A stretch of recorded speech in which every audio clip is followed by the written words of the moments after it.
जय यशोदानंदन जय ब्रज जनरंजन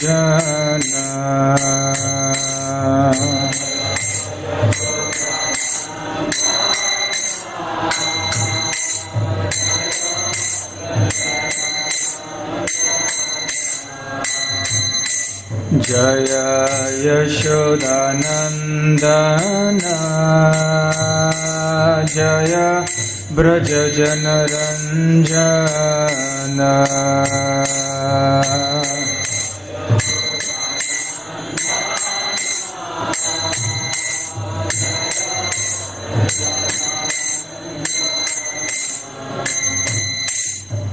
जय यमुना तीर वनचारे जय कुंज बिहारे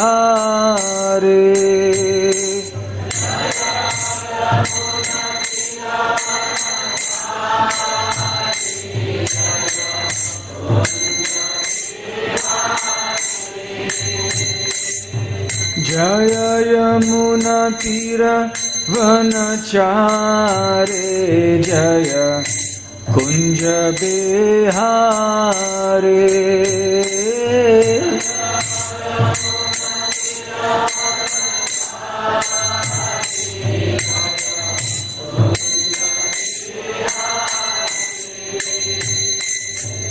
जय राधा माधव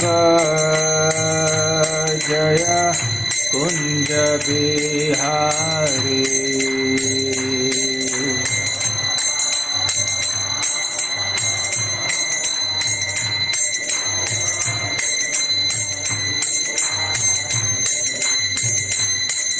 जय राधा माधव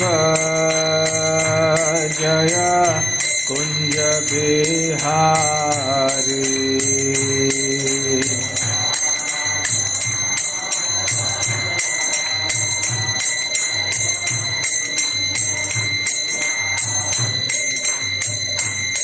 हरे Krishna Krishna Krishna Hare Hare Hare Ram Ram Ram Hare Hare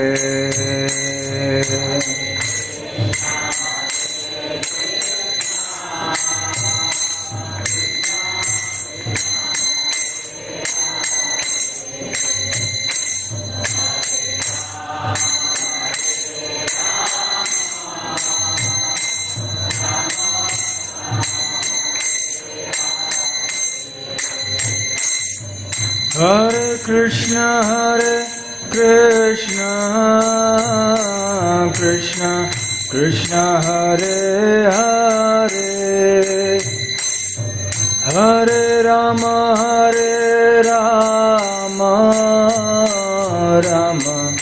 Ram Hare Hare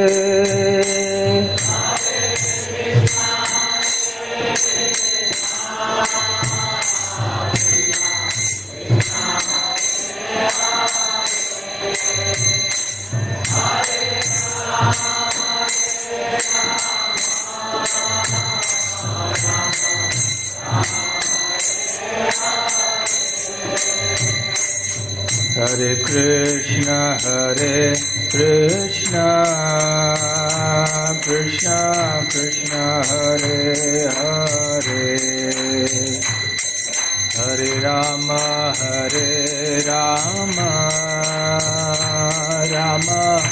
Ram Hare Hare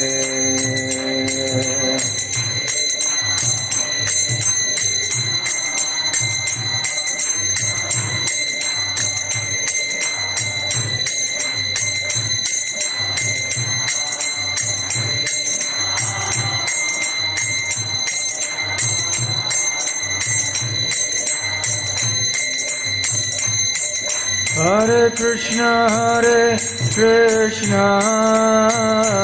Krishna Krishna Hare Hare Hare Rama Rama Rama Hare Hare.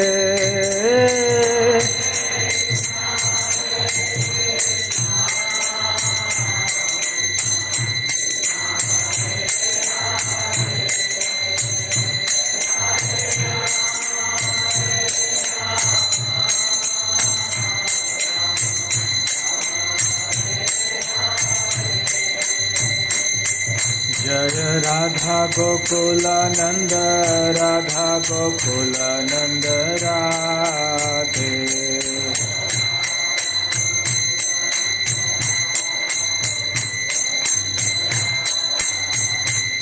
Jai Gauranitai Jaya Gauranitai Gauranitai Jaya Gauranitai.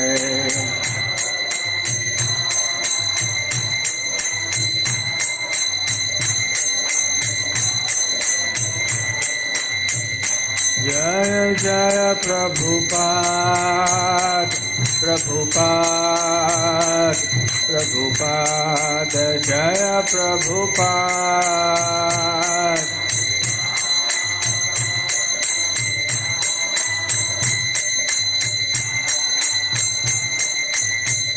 Nitai Gaura Hari Bol Hari Bol Hari Bol Nitai Gaura Hari Bol.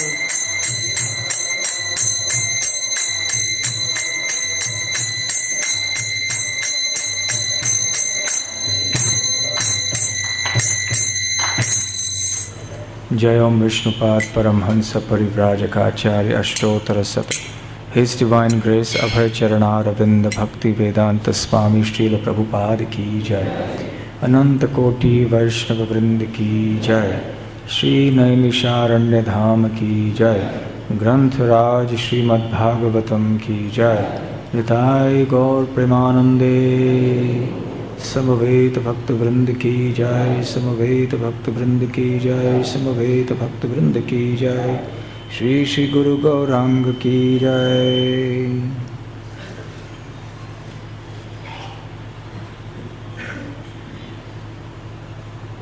ओम अज्ञानतिमिरान्धस्य ज्ञानाञ्जनशलाकया चक्षुरुन्मीलितं येन तस्मै श्रीगुरवे नमः.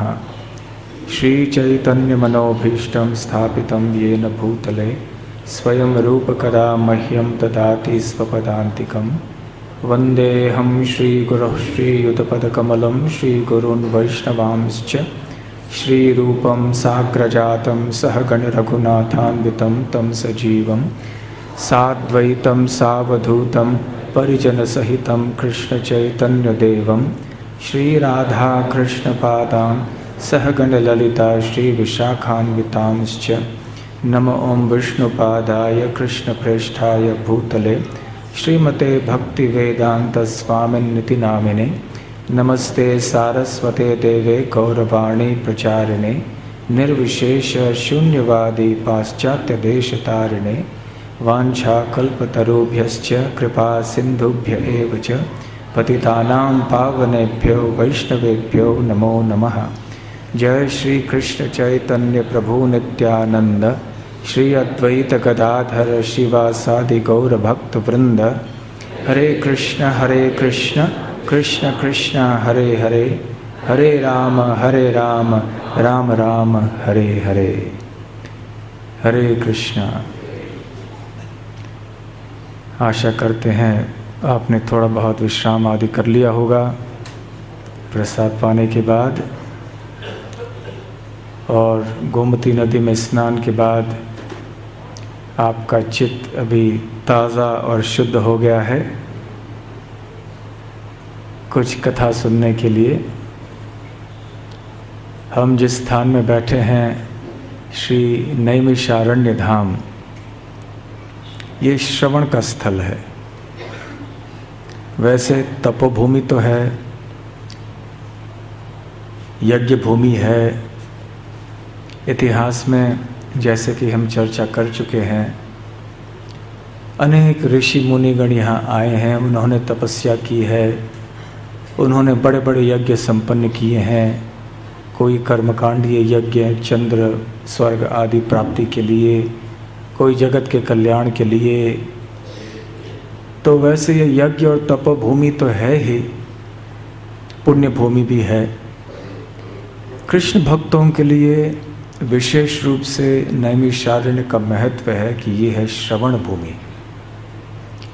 श्रवण भूमि वो स्थान है जहाँ विशेष रूप से भगवान की कथा का अर्थात श्रीमद् भागवतम का श्रवण किया जाता है और पठन कथन आदि किया जाता है।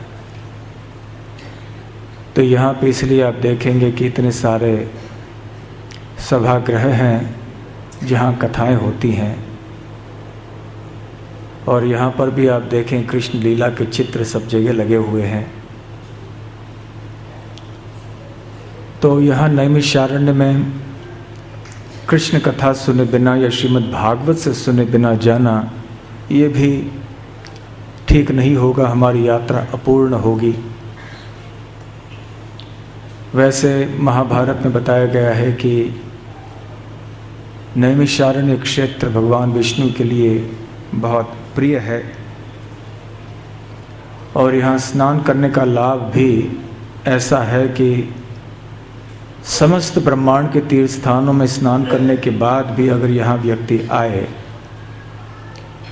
या वहाँ नहीं भी जाए अन्य तीर्थों में और केवल यहीं पर स्नान करे तो उसे ब्रह्मांड भर के तीर्थ स्थानों में स्नान करने का लाभ अपने आप ही मिल जाएगा। गर्ग संहिता में बताया गया है कि वैसे 8 अरण्य हैं इस भूमि पर जिनका विशेष आध्यात्मिक महत्व है। 8 भू वैकुंठ हैं, वो वैकुंठ जो यहाँ पर धरातल पर प्रकट हुए हैं, और 8 भुवन हैं। और नैमिषारण्य इन 8 अरण्यों में से एक है, इन 8 भुवनों में से एक है और इन 8 वैकुंठों में से एक है। सत्ययुग में नैमिषारण्य धाम का विशेष महत्व हुआ करता था। उस युग के लिए नैमिषारण्य ही प्रमुख तीर्थ स्थान हुआ करता था। फिर त्रेता युग में कुरुक्षेत्र इत्यादि। परंतु नैमिषारण्य का महत्व केवल सत्ययुग में न रहकर चारों ही युगों में है वास्तव में, क्योंकि भगवान की कथा, भगवान के नामों का श्रवण और कीर्तन ये तो चारों युगों में ही महत्वपूर्ण है। इसलिए अनादिकाल से यहाँ बहुत सारे ऋषि मुनिगण आए हुए हैं। आज शाम को या 4 बजे के लगभग हम लोग निकलने वाले हैं एक स्थान में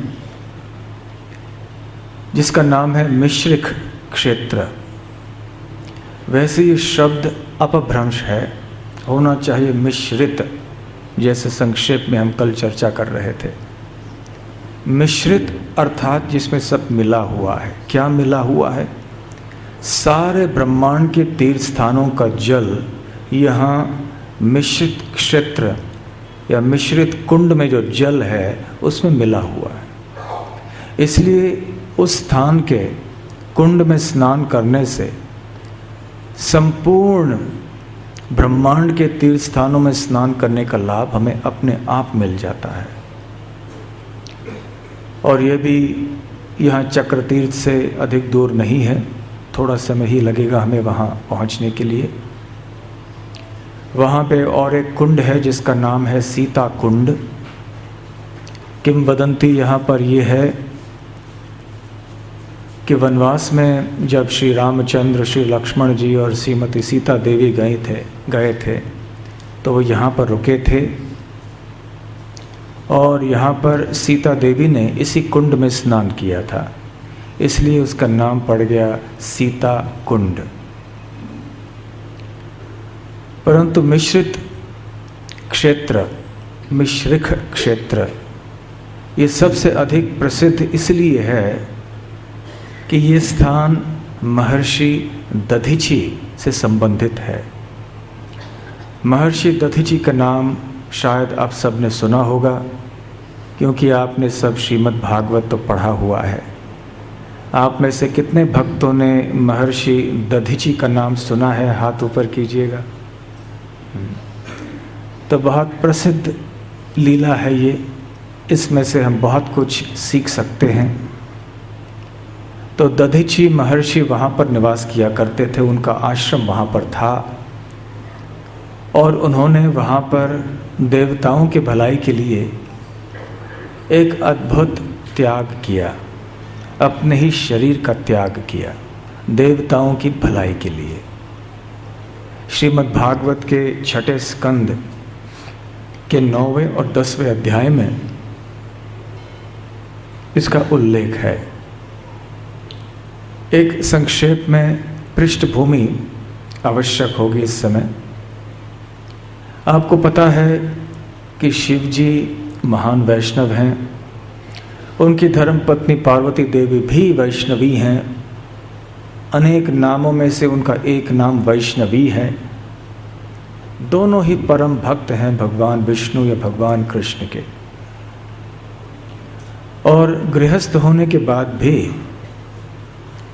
अनेक जितने भी विरक्त पुरुष हैं उनके लिए भी शिव जी आराध्य हैं और पूजनीय हैं, क्योंकि विरक्ति जैसे शिव जी की है विरला किसी की हो सकती, किसी की भी नहीं हो सकती।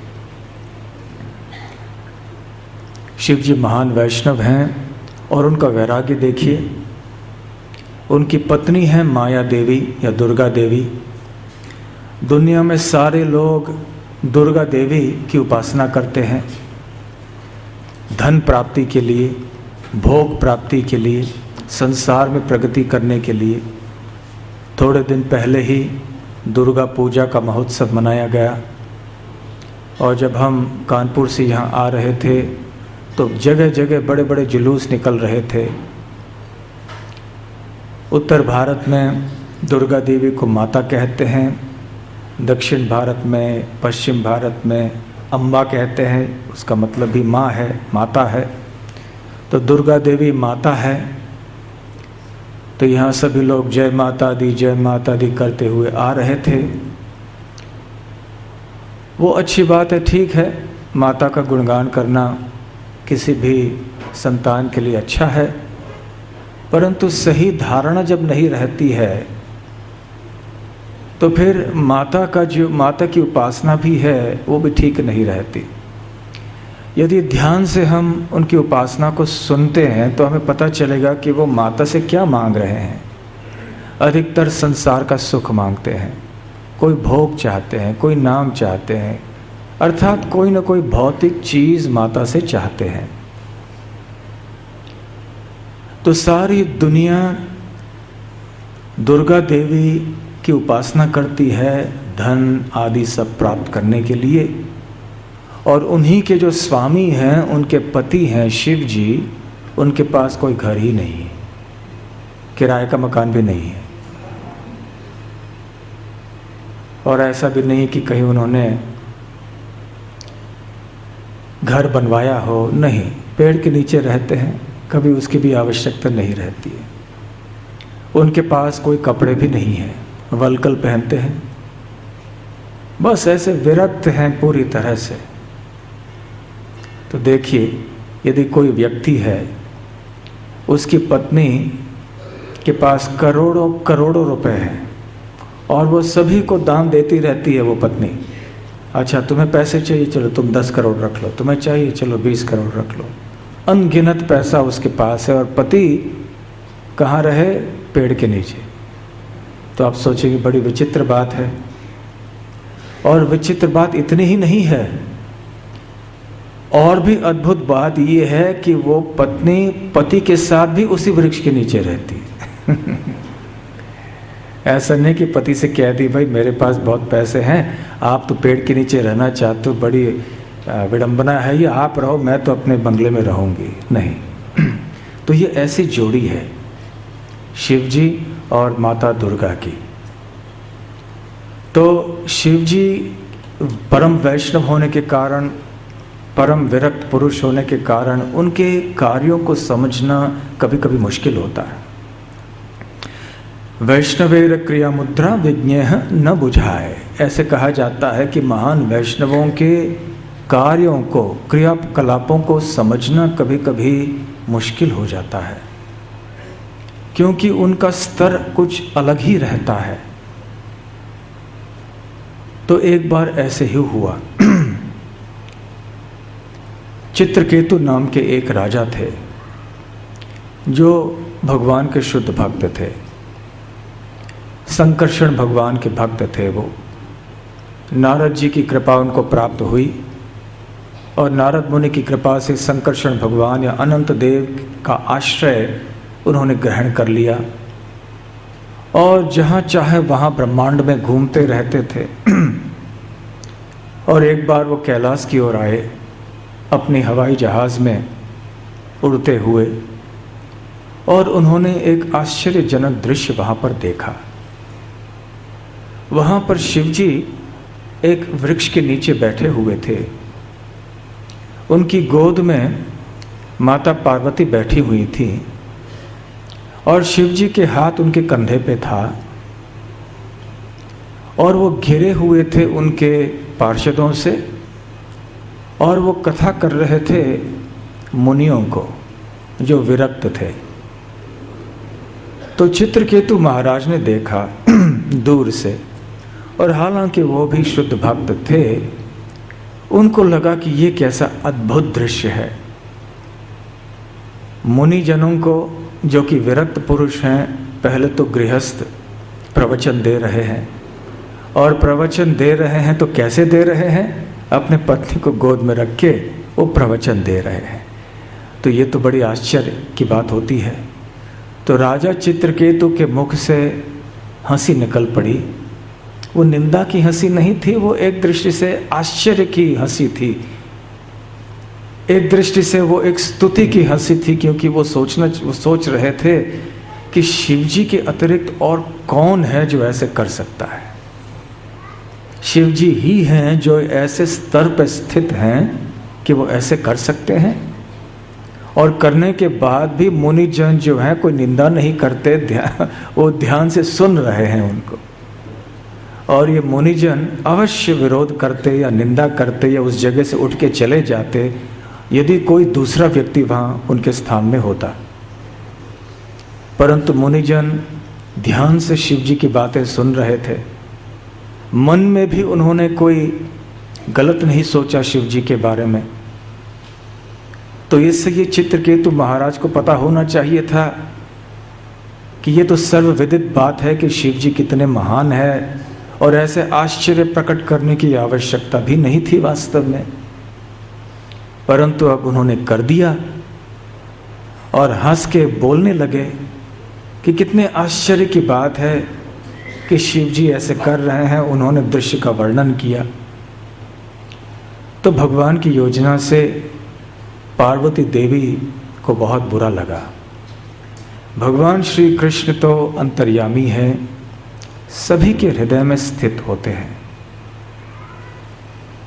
तो उन्होंने पार्वती माता के हृदय में स्थित होकर उनको ऐसी बुद्धि दी कि उनको बुरा लगा कि ये राजा चित्रकेतु को बहुत घमंड हो गया है, अपने आप को बहुत बड़ा भक्त समझता है ये, और इसलिए अपने आप को मेरे पति शिवजी से भी ऊंचा समझता है, और इसकी औकात तो देखो क्या है, और फिर भी ऐसे साहस करता है कि मेरे पिता की, मेरे पति की निंदा कर रहा है सबके सामने। तो पार्वती देवी ने कहा कि हे पुत्र, तुम्हें बहुत घमंड हुआ है। ये घमंड किसी को शोभा नहीं देता, और खास करके किसी वैष्णव को। तुम तो वैष्णव हो, फिर भी तुम ऐसे सोचते हो कि ब्रह्मा जी गलत हैं, चतुष कुमार गलत हैं, ये सारे मुनिजन जो बैठे हैं ये सब गलत हैं, क्योंकि इनमें से कोई मेरे पति की निंदा नहीं कर रहे हैं।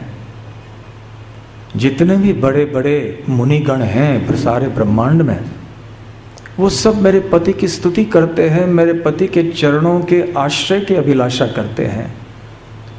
और तुम हे पुत्र ऐसे घमंडी बन गए हो कि ऐसे व्यक्ति की निंदा तुम करते हो। तो ईर्ष्यालु व्यक्ति जो होते हैं उनको कोई असुर का देह मिलना चाहिए। तो मैं तुम्हें श्राप देती हूँ कि तुम्हारा पतन हो जाए और तुम्हें एक असुर का शरीर मिल जाए। तो उस समय चित्रकेतु महाराज ने इस बात को बड़े ध्यान से सुना, परंतु वो थे वैष्णव और उन्होंने बुरा नहीं माना और उन्होंने हाथ जोड़कर कहा, हे माते, आपका जो श्राप है ये मैं आशीर्वाद समझकर हृदय से स्वीकार करता हूं। बिल्कुल विचलित नहीं हुए महाराज चित्रकेतु और ये देखकर माता पार्वती आश्चर्यचकित हो गई और पार्वती देवी के आश्चर्यचकित चेहरे को देखकर शिवजी मुस्कुराने लगे। शिवजी को बुरा नहीं लगा था और शिवजी को आश्चर्य भी नहीं हुआ था, क्योंकि वो अच्छी तरह से जानते थे कि चित्रकेतु महाराज एक शुद्ध भक्त थे और नारद जी ने उनके ऊपर कृपा की थी। तो शिवजी हंसने लगे पार्वती देवी की ओर देखकर और कहने लगे कि हे देवी, तुम वैष्णवों को नहीं जानती क्या? वैष्णव कितने महान होते हैं, देखो आज हमारे आंखों के सामने हम देख रहे हैं। तुम्हारे शाप देने पर भी ये राजा चित्रकेतु बिल्कुल विचलित नहीं हुआ, क्योंकि जो भगवान के भक्त होते हैं जहाँ भी जाएंगे भगवान कृष्ण की भक्ति ही करेंगे और उनका कोई काम नहीं है। उनकी जो बाह्य परिस्थिति है वो उनके लिए ज़्यादा महत्व नहीं रखता। नारायण परः सर्वे न कुतश्चन बिभ्यति स्वर्गापवर्ग नरकेषु अपि तुल्यार्थ दर्शिनः। नारायण परः, जो भगवान नारायण या श्री कृष्ण के भक्त होते हैं, सर्वे सारे, न कुतश्चन बिभ्यति, वो किसी भी अवस्था में डरते नहीं हैं। स्वर्ग अपवर्ग नरकेषु, चाहे वो स्वर्ग में हो चाहे वो नरक में हो, चाहे उन्हें अपवर्ग की अवस्था प्राप्त हुई हो, किसी भी अवस्था में वो भयभीत नहीं होते हैं। अब मुक्ति की अवस्था को अपवर्ग कहते हैं, क्योंकि संसार को पवर्ग कहते हैं। तो संसार के विपरीत, संसार के परे जो है वो है अपवर्ग। और पवर्ग क्यों कहलाता है ये संसार? श्रीमद् भागवत में इसका वर्णन भी है। आप सब तो देवनागरी लिपि अच्छी तरह से जानते हैं, बचपन से आपने क ख ग घ ङ पढ़ा है, जानते हैं अच्छी तरह से। तो आज हम प फ ब भ म का पाठ करते हैं। तो भागवत में बताया गया है कि प फ ब भ म, ये जो सारे अक्षर हैं इनको पवर्ग कहा जाता है। जैसे क ख ग घ ङ ये क वर्ग है, त थ द ध न ये त वर्ग है, तो उसी तरह से प फ ब भ म ये पवर्ग है। इस संसार को पवर्ग कहते हैं, अर्थात प फ ब भ म। तो श्रील प्रभुपाद जी इसका विस्तार में वर्णन करते हुए कहते हैं कि इस संसार को पवर्ग इसलिए कहा जाता है कि इसमें प यानी परिश्रम होता है।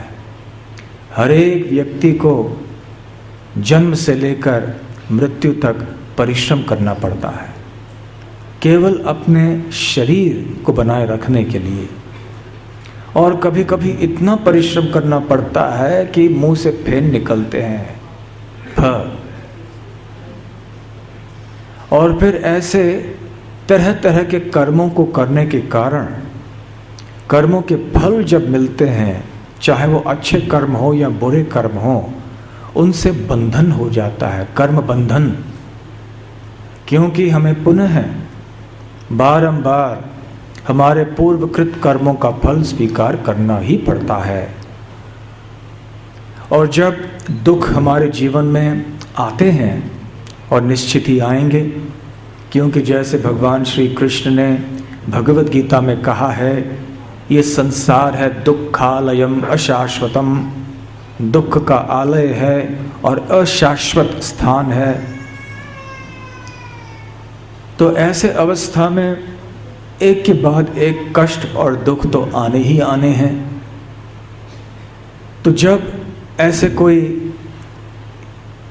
कष्ट आने होते हैं तो हम डरते हैं। भ अर्थात भीति, भय, और अंततः सबसे बड़ा भय लोगों के हृदय में क्या रहता है? म, मृत्यु, मृति। तो प फ ब भ म, तो ये है पवर्ग। तो ये संसार का वर्णन है। इसलिए मुक्ति की अवस्था को अपवर्ग कहते हैं। तो शिव जी पार्वती देवी से कहते हैं कि जो नारायण परः होते हैं, भगवान नारायण श्री कृष्ण के भक्त होते हैं, न कुतश्चन बिभ्यति, किसी भी अवस्था में भयभीत नहीं होते हैं, चाहे वो स्वर्ग में हो, चाहे वो नरक में हो, चाहे वो मुक्त अवस्था में भी क्यों न हो। अपि तुल्यार्थ दर्शिनः, वो इन तीनों स्थानों को, इन तीनों अवस्थाओं को समान दृष्टि से देखते हैं। क्यों ऐसे? क्योंकि जहाँ भी वो रहें, जहाँ भी वो जाएं, उनका काम एक ही रहेगा, भगवान श्री कृष्ण की सेवा करना। श्रील प्रभुपाद जी कहा करते थे कि फसल काटने का जो यंत्र है वो स्वर्ग में भी जाएगा तो वो वही काम करेगा, दूसरा काम नहीं करेगा। तो उसी तरह से भगवान कृष्ण के भक्त जहाँ भी जाएंगे भगवान की सेवा ही करेंगे, नाम संकीर्तन करेंगे, भागवत की कथा सुनेंगे, कहेंगे। तो शिव जी ने जब ऐसे समझाया पार्वती देवी को, तो पार्वती देवी को बड़ा पछतावा हुआ कि अरे रे, मैंने कैसे श्राप दे दिया। परंतु वास्तव में वो समझ गई, शिव जी समझ गए और महाराज चित्रकेतु भी समझ गए कि ये जो भी कुछ हुआ है ये भगवान की योजना से हुआ है, भगवान की इच्छा से हुआ है। क्यों ऐसे? क्योंकि चित्रकेतु महाराज भगवान के शुद्ध भक्त थे और भगवान चाहते थे, ऐसे श्रील प्रभुपाद जी तात्पर्य में कहते हैं कि महाराज चित्रकेतु शीघ्रातिशीघ्र उनके धाम में लौट के आए। वो नहीं चाहते थे कि चित्रकेतु महाराज और बहुत लंबी आयु जिए, हजारों हजारों सालों तक और जिए। तो वो चाहते थे कि जल्दी वो में उनके धाम में लौट के आए। तो उन्होंने ऐसी व्यवस्था कर दी। ऐसे भी कभी कभी भगवान के भक्तों के साथ भगवान करते हैं। इसलिए जब तक हम शास्त्रों से समझने का प्रयास नहीं करते हैं, हम अनेक ऐतिहासिक घटनाओं को शायद गलत भी समझ पाए। तो खैर, अभी श्राप तो मिल चुका था। अब क्योंकि ये भगवान की योजना थी और पार्वती देवी और शिव जी भी समझ गए थे, चित्रकेतु महाराज भी समझ गए थे, इसलिए उन्होंने उस शाप का प्रतिकार नहीं किया, नम्रता से स्वीकार किया। तो उनका जन्म एक असुर योनि में हुआ और उनका नाम था वृत्र। और क्योंकि वो असुर की योनि में पैदा हुए थे तो उनका नाम हो, पूरा नाम हो वृत्रासुर।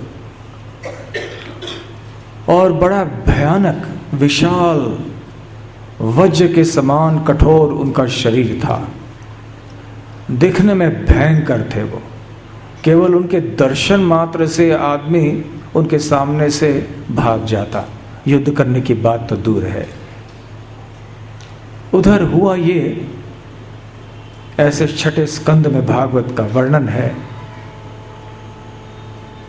कि जब विश्वरूप नाम के एक ब्राह्मण थे जो देवताओं के पुरोहित बने, तो उन्होंने कोई बहुत विशेष रहस्यमय बातें और मंत्र थोड़े असुरों को भी सिखा दिए। जब ऐसे सिखा दिया तो इंद्रदेव को बड़ा क्रोध आया। हम संक्षेप में ही कह रहे हैं। तो जब क्रोध आया तो इंद्रदेव ने विश्वरूप की गर्दन काट कर उनकी हत्या कर दी। तो जब ऐसे किया तो विश्वरूप के पिता त्वष्टा को बड़ा क्रोध आया कि इंद्रदेव ये देवराज हैं, ये भक्त हैं भगवान के, फिर भी उन्होंने ऐसा कार्य किया है। वैसे देवतागण भक्त हैं, फिर भी काम क्रोध लोभ मोह आदि के शिकार कभी कभी हो जाते हैं। भक्त हैं इसलिए हम कोई बुरा काम नहीं करेंगे, बुरी तरह से नहीं सोचेंगे, ऐसे कोई निश्चितता नहीं है। केवल जो भगवान के शुद्ध भक्त होते हैं, केवल उन्हीं के बारे में हम निश्चित रूप से कह सकते हैं कि इनके मन में कोई ईर्ष्या नहीं होगी, कोई लोभ नहीं होगा, कोई काम नहीं होगा इत्यादि। परंतु अधिकतर जो देवतागण हैं, इंद्र आदि, वो पूरी तरह से शुद्ध भक्त नहीं है। फिर भी उनका अपमान तो नहीं करना चाहिए, परंतु श्रीमद् भागवत में कथा है, ये वर्णन है, तो जो सत्य है जिसका वर्णन भागवत में है उसे तो हमें करना चाहिए, क्योंकि इससे कई चीज़ें हमें सीखने को मिलेंगी। तो त्वष्टा ने एक यज्ञ संपन्न करना चाहा और उन्होंने कई मंत्रों का उच्चारण किया। अब वैदिक मंत्रों में धोखा या खतरा ये रहता है कि यदि हमने विधियों का पालन ठीक से नहीं किया या हमने मंत्रों का उच्चारण ठीक से नहीं किया, तो वो मंत्र जो है वो यज्ञ सही फल नहीं देगा, या तो निष्फल रहेगा या तो कोई दूसरा ही फल प्रदान कर देगा जिसकी अपेक्षा यजमान को या यज्ञ करने वाले को नहीं थी।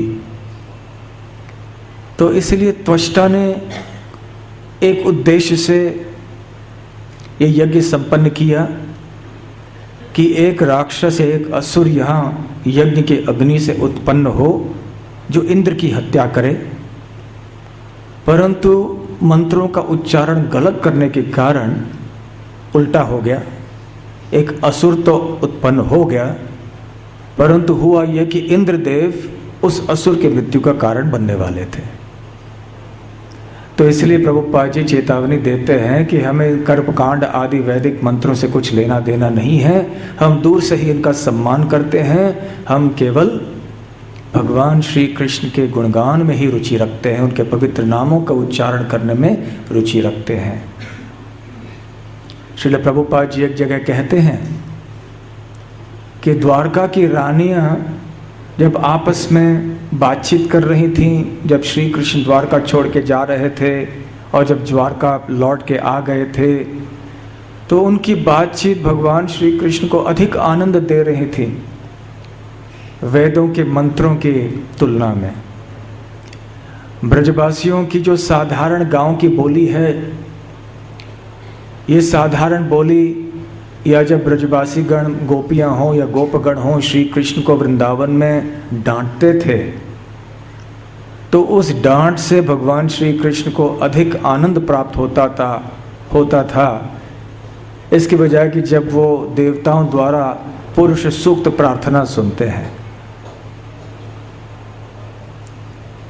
श्रील प्रभुपाद जी ये भी कहा करते थे कि नरोत्तम दास ठाकुर जैसे आचार्य द्वारा विरचित साधारण भाषा में, प्राकृत भाषाओं में जो भजन आदि हैं, गीत हैं, स्तुतियां हैं भगवान की, उनसे भगवान को अधिक आनंद प्राप्त होता है।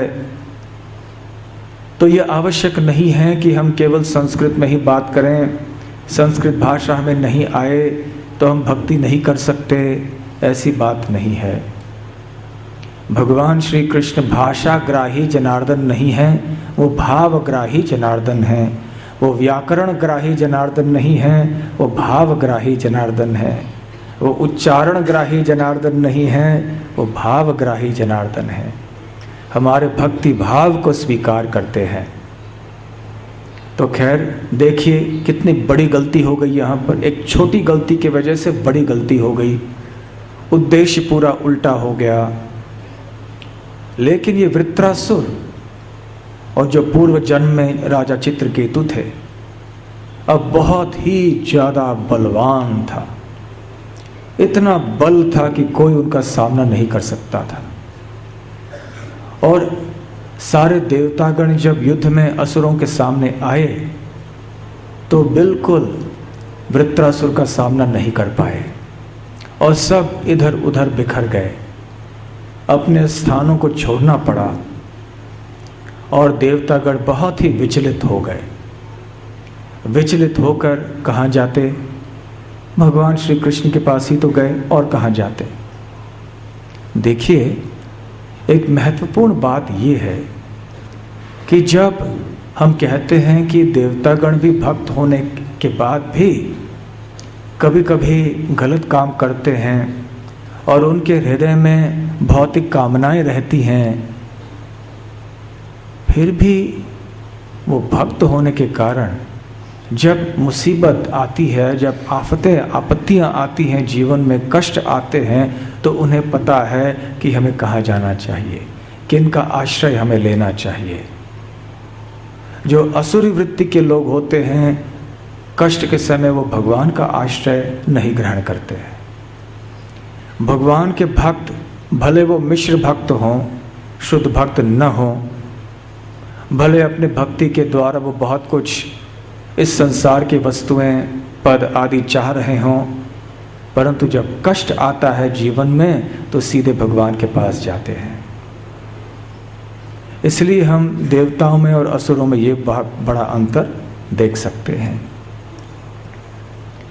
तो जब वो भगवान के पास आए तो अपने हृदय की व्यथा व्यक्त की, बताया कि कितना कष्ट उन सबको हो रहा है वृत्रासुर के द्वारा, और इंद्रदेव इतने बलवान हैं, उनके पास इतने दिव्य शस्त्र हैं, फिर भी वृत्रासुर के सामने उनके सारे जो दिव्य अस्त्र हैं वो बिल्कुल निष्फल रहे।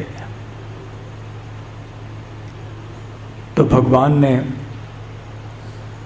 देवताओं की प्रार्थना अच्छी तरह से सुनी, शांति से, क्योंकि आखिर देवतागण उन्हीं के भक्त हैं और ये ऐसे पुण्यात्माएं हैं जिनको स्वयं भगवान ने नियुक्त किया है ब्रह्मांड के व्यवस्थापन के लिए। इसलिए देवताओं की निंदा भी कभी नहीं करनी चाहिए। हालांकि हम भगवान श्री कृष्ण के भक्त हैं और भगवान और उनके भक्तों के अतिरिक्त और किसी के आश्रम में नहीं जाते और किसी की उपासना नहीं करते हैं, और विशेष रूप से देवताओं की उपासना तो हम करते ही नहीं हैं, परंतु उनका अपमान भी नहीं करना चाहिए, उनका तिरस्कार नहीं करना चाहिए। देवताओं की उपासना भगवान श्री कृष्ण के संबंध में की जा सकती है। वैसे वैष्णव करते हैं, परंतु उनकी जो प्रधान सेवा होती है वो भगवान श्री कृष्ण के चरण कमलों में ही होती है।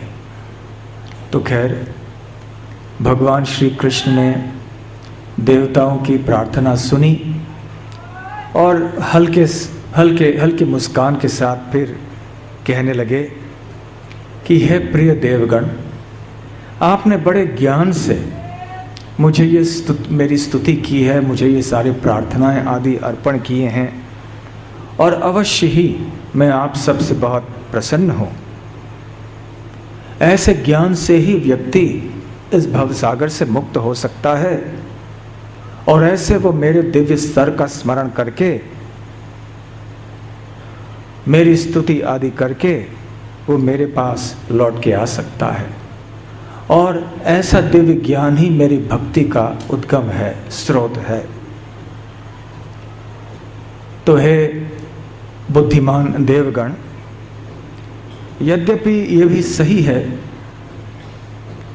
कि जब मैं किसी व्यक्ति के ऊपर प्रसन्न होता हूँ तो उस व्यक्ति के लिए कुछ भी पाना मुश्किल नहीं होता, फिर भी जो मेरा शुद्ध भक्त होता है, जिसका चित्त सदैव मुझ में समाया हुआ होता है, जिसका चित्त सदैव मेरे चरण कमलों में स्थित रहता है, ऐसा व्यक्ति मुझसे और कुछ नहीं मांगता सिवाय मेरी सेवा का अवसर। तो बहुत महत्वपूर्ण उपदेश हैं जो भगवान श्री कृष्ण देवताओं को दे रहे हैं। हमारे लिए भी एक महत्वपूर्ण उपदेश है। भगवान यहाँ क्या कह रहे हैं? कहते हैं कि जब कोई भगवान श्री कृष्ण का शुद्ध भक्त बन जाता है तो क्या उसके लिए अप्राप्य है? सारी दुनिया उसके चरणों में खड़ी है। ध्रुव महाराज की कथा से हम जानते हैं कि ध्रुव महाराज को उस गति की प्राप्ति हुई, वो फल प्राप्त हुआ जो वैसे देखा जाए तो असंभव था प्राप्त होना। फिर भी ध्रुव महाराज को भगवान ने ध्रुव लोक प्रदान कर दिया। ये तो कोई साधारण बात नहीं है। तो भगवान कह रहे हैं कि कौन सी बात मेरे शुद्ध भक्तों के लिए अप्राप्य है या असंभव है। मेरे भक्त चाहें तो कुछ भी मांग सकते हैं, कुछ भी प्राप्त कर सकते हैं, और मैं अवश्य उनको प्राप्त करा के दूंगा, उनकी इच्छाएं पूर्ण कर दूंगा। फिर भी मेरे भक्त, मेरे सच्चे भक्त कभी भी मुझसे कुछ मांगते नहीं हैं सिवाय मेरी सेवा का अवसर। तो कभी कभी भक्त पूछते हैं कि हमें क्या मांगना चाहिए भगवान से। जब हम भगवान के चरणों में जाके प्रार्थना करते हैं तो क्या प्रार्थना करनी चाहिए? तो सबसे अच्छी प्रार्थना यही है कि भगवान कृपया आपकी सेवा में हमें आप निरंतर रखिए, सदैव आपकी शुद्ध सेवा में हम रहें, एकांतिकी सेवा में। यही सर्वोच्च प्रार्थना है। और श्रील प्रभुपाद जी बताते हैं कि हरे कृष्ण महामंत्र का सही अर्थ यही है।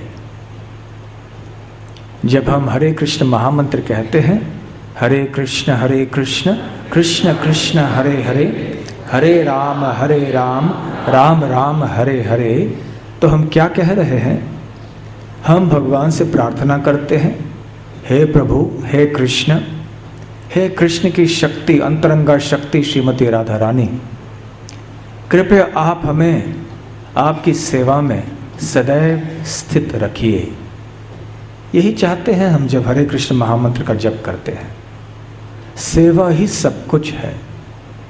श्रवण भी सेवा है, कीर्तन भी सेवा है, और हमारे समस्त इंद्रियों द्वारा जो भी हम कार्य कर सकते हैं, ज्ञान प्राप्त कर सकते हैं, वो सब भक्ति कहलाते हैं, यदि वो कृष्ण से संबंधित हों और कृष्ण के प्रसन्नता के लिए किए जा रहे हों। तो प्रभुपाद जी इस श्लोक के तात्पर्य में बताते हैं कि यही अंतर है देवताओं में और शुद्ध भक्तों में। देवतागण भी शुद्ध भक्त हैं भगवान के, परंतु शुद्ध नहीं है, क्योंकि वो किसी भौतिक चीज के लिए मांगने आए थे भगवान के पास, और भगवान को सही समझ में आए कि ये शुद्ध भक्ति के लिए नहीं आए हैं, ये कुछ भौतिक चीज मांगने के लिए आए हैं। इसलिए प्रभुपाद जी कह रहे हैं कि अप्रत्यक्ष रूप से भगवान ने अपनी अप्रसन्नता को व्यक्त किया। हालांकि उन्होंने कहा कि आपकी स्तुति से मैं बहुत प्रसन्न हूँ, आपने जो भी मेरे बारे में कहा है वो बिल्कुल सही है, ज्ञान पर आधारित है, ऐसे ज्ञान से ही भक्ति उत्पन्न होती है। फिर भी अपने अंतःकरण में भगवान सोच रहे थे, अरे ये तो मेरे भक्त हैं, तो ये ऐसे भौतिक चीज़ मुझसे मांगने आए हैं, ठीक है चलो जब आए हैं तो मुझे प्रदान करना होगा, परंतु ये शुद्ध भक्त नहीं है। तो ये अंतर है। जो अशुद्ध होते हैं अपनी भावना में, वो भौतिक स्तर में होते हैं। इसलिए भगवान उनको एक इंगित करके दिखाना चाहते थे कि देखो आप लोग जो मांग रहे हो पूरी तरह से सही नहीं है, फिर भी आप मेरे भक्त ही हो, अब मेरे सिवाय आपका आश्रय है भी नहीं, कहाँ जाओगे? तो ठीक है, आपकी प्रार्थना मैंने स्वीकार कर ली है। तो फिर आगे भगवान कहने लगे कि जो व्यक्ति ऐसे सोचते हैं कि हमारे पास जितने भी भौतिक चीज़ें हैं वो सब कुछ हैं और यही सब जीवन के उद्देश्य हैं, तो ऐसे व्यक्तियों को कृपण कहते हैं। साधारण भाषा में कहा जाए तो कृपण का अर्थ क्या है? कंजूस। जैसे किसी के पास बहुत धन हो और वो धन का प्रयोग ही नहीं करे किसी भी चीज़ के लिए, केवल धन को छुपा के रखे, खर्च ही नहीं करे, तो वो कंजूस कहलाता है। हमारे पास जब भी अनमोल मनुष्य देह है जिसमें हम भगवान की प्राप्ति कर सकते हैं और इस शरीर के अलावा अन्य योनियों में भगवान की प्राप्ति करना प्राय असंभव है, और ऐसे मूल्यवान मनुष्य देह प्राप्त करके जो इतना अनमोल धन है हम भगवान की भक्ति नहीं करते हैं, तो हम कंजूस नहीं हैं तो और क्या है? तो भगवान की वाणी है। भगवान कहते हैं जो भौतिक चीज़ों को, पदार्थों को सर्वस्व समझते हैं वो वास्तव में कृपण होते हैं। वो नहीं जानते हैं कि आत्मा की अंतिम आवश्यकता क्या है। और यदि ऐसे कोई भौतिक वांछाओं की पूर्ति के लिए कोई मदद करता है तो वो भी उतना ही मूर्ख समझा जाना चाहिए। तो न केवल भौतिक इच्छा मांगने वाला व्यक्ति मूर्ख है, भौतिक इच्छा प्रदान करने वाला व्यक्ति भी मूर्ख है, ऐसे भगवान कहते हैं। क्यों ऐसे देना चाहिए कोई भौतिक वरदान? प्रभुपाद जी तात्पर्य में कहते हैं दो तरह के लोग होते हैं, कृपण और ब्राह्मण। कृपण वो होते हैं जो, जैसे हमने बताया, भगवान की भक्ति नहीं करते, और ब्राह्मण वो होते हैं जो भगवान की भक्ति करते हैं। अब इस संदर्भ में ब्राह्मण का अर्थ केवल ये नहीं है कि जिसने ब्राह्मण कुल में जन्म लिया हुआ हो, जिसने उपवीत पहन लिया हो, केवल ये इतना होने से हम ब्राह्मण नहीं बनते। ब्रह्म जानाति इति ब्राह्मणः। ब्रह्म को जानना चाहिए, अर्थात भगवान को जानना चाहिए। भगवान के भक्त जो होते हैं वो वास्तव में ब्राह्मण होते हैं। तो फिर भगवान आगे कहते हैं जो मेरा शुद्ध भक्त है, जो पूरी तरह से मेरे भक्ति पथ के पद्धतियों से भली भांति परिचित है, ऐसे कभी किसी मूर्ख व्यक्ति को उपदेश नहीं देगा कि वो कर्मकांड करे या वो संसार के भोग में लगा रहे। उसे मदद करने की बात तो दूर रही, ऐसे कभी वो उपदेश भी नहीं करेगा।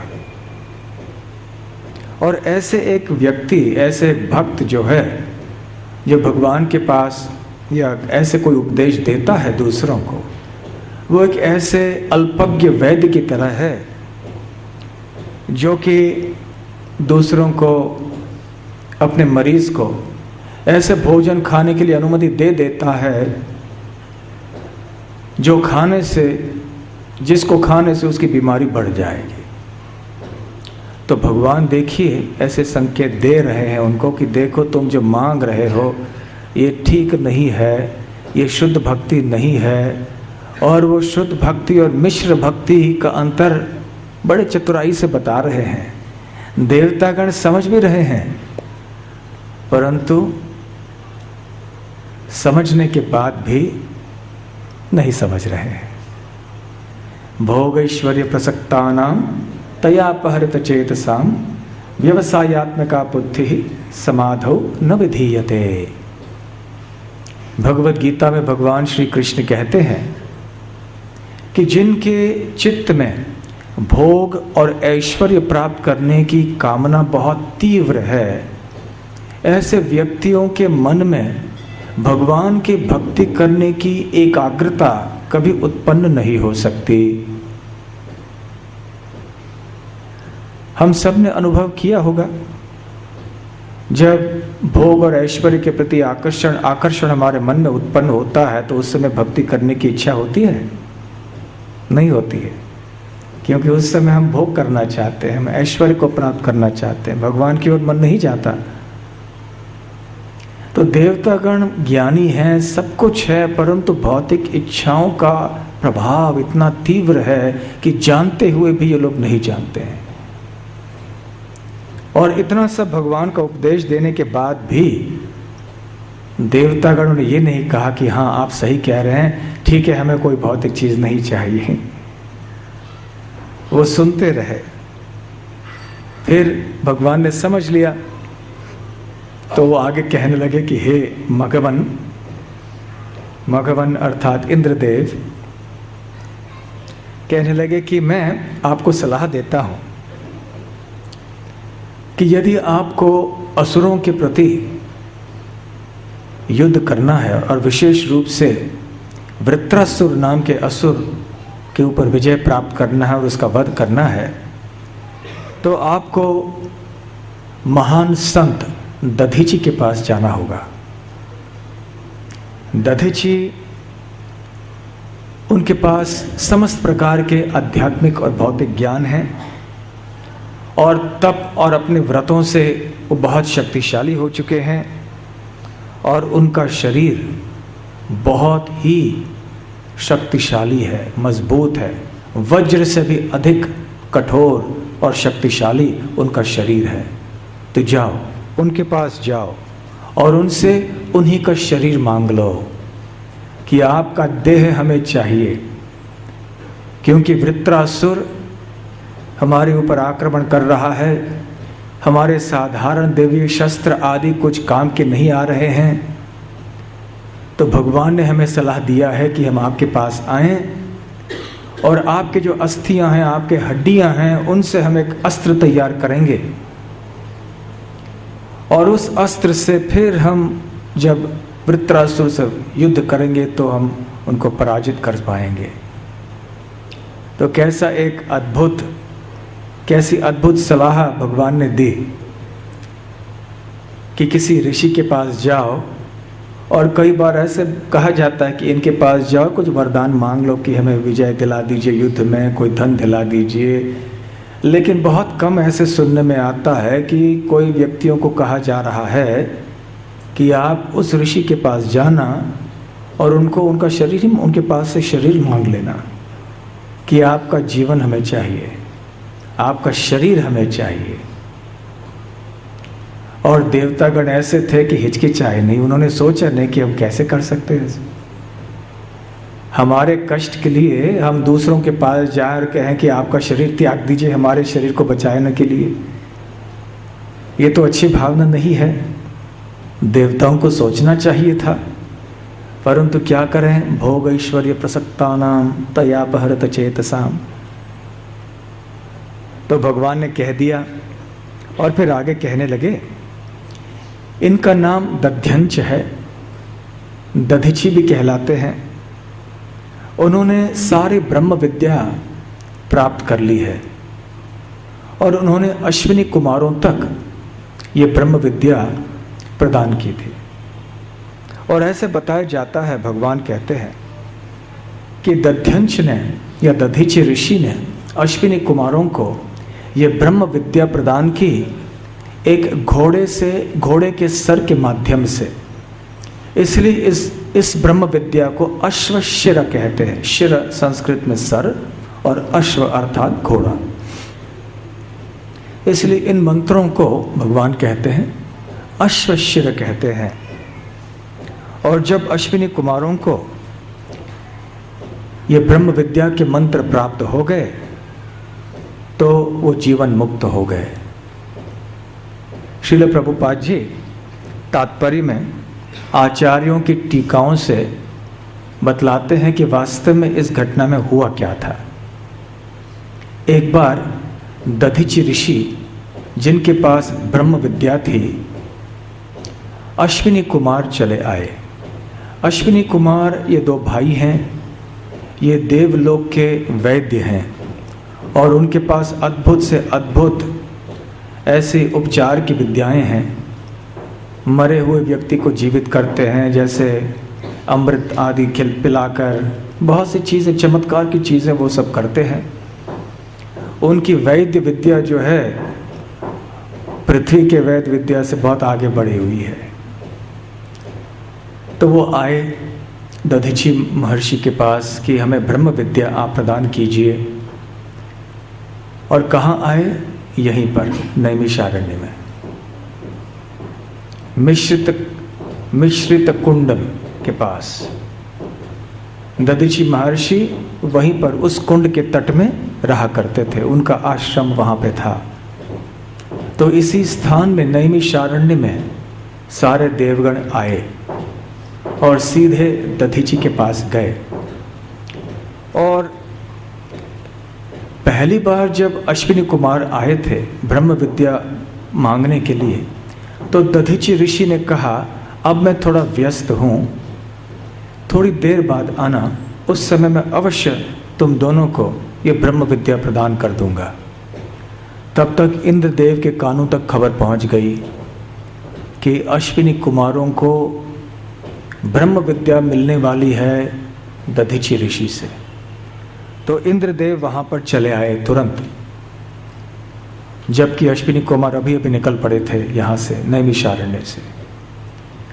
और उन्होंने दधीचि ऋषि से कहा कि अभी अभी आपके पास देवलोक के वैद्य अश्विनी कुमार आए थे, वो आपसे ब्रह्म विद्या सीखना चाहते थे, परंतु वो केवल वैद्य हैं, इसलिए उनको आप बिल्कुल नहीं सिखाइए, और यदि आप सिखाएंगे उनको तो मैं आपको चेतावनी देता हूँ कि मैं आपकी गर्दन काट दूंगा।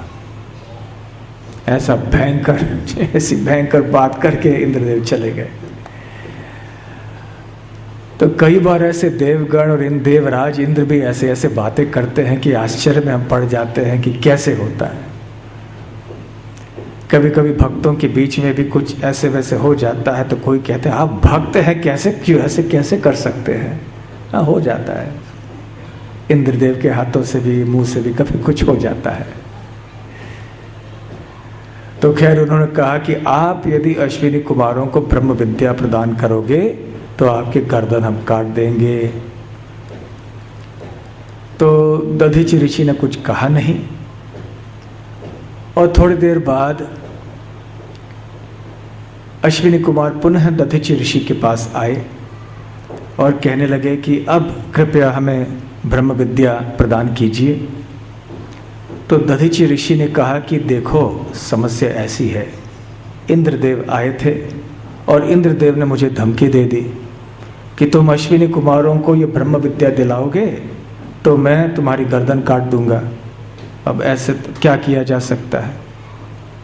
तो अश्विनी कुमार जो कि वैद्य थे और वो भी स्वर्गलोक के वैद्य थे, तो उन्होंने कहा ठीक है, हम ऐसा करते हैं, आपका गर्दन हम ही काट डालते हैं और एक अश्व का सर आपको प्रदान करते हैं।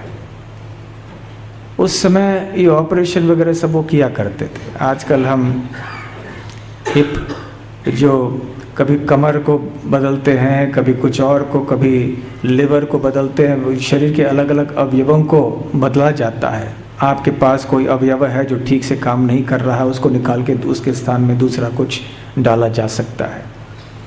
तो ये सब पौराणिक काल की कथाएं हैं, ये दंत कथाएं नहीं हैं।